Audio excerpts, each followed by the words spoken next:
Hey, what's up, y'all? So, I was talking to my friend the other day, sharing some of my random thoughts, and I thought, why not share them with y'all? So, the thought was there's so much conversation these days around leaving a legacy, right? And a lot of that conversation is centered around your name, like your family name, or wealth, generational wealth. And it occurred to me that not a lot of people are really discussing your spiritual legacy. And that thought came up for me because my son, when he was dedicated, the pastor prophesied over him that he was the answer to his four mothers' and their four mothers' prayers. And so when I think of a legacy and I think of God and who God is faithful to his word, right?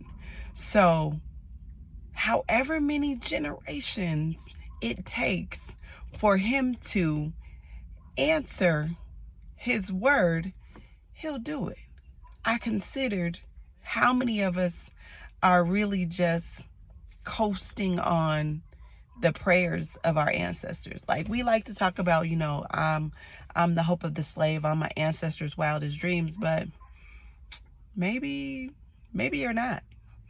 Like maybe you had the potential to be, but now you are sustained by their prayers and not by your action. If you consider, because clearly Christian Bible girly, if you consider the story of David, First and Second Kings, First and Second Chronicles, you get to see about his lineage and how they continuously, repeatedly turned from God.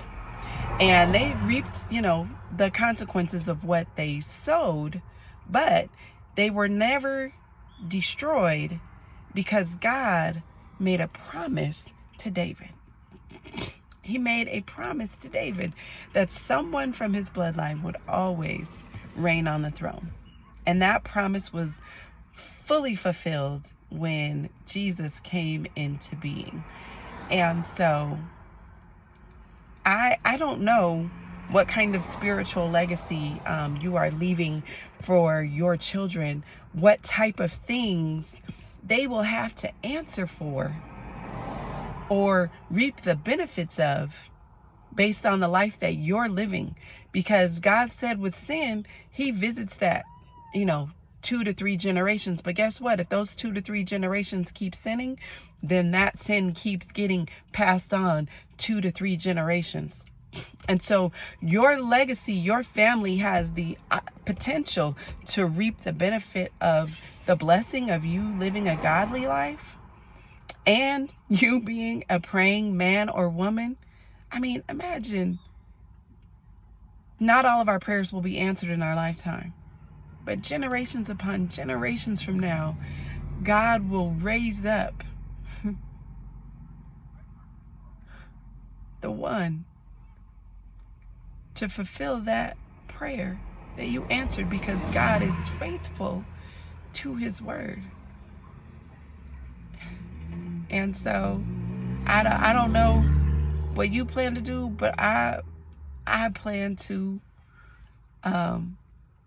live a life worthy of the call, worthy of God's blessing, his love, his grace, his mercy that abounds, to be repentant and present in every day, and knowing that my prayers may just keep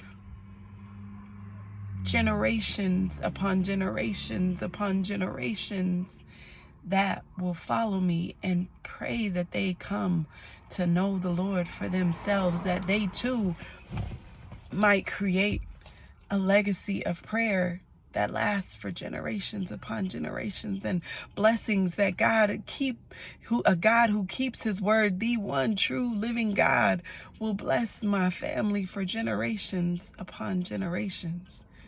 So I just want to encourage you today, when you look at your legacy, What type of legacy are you leaving?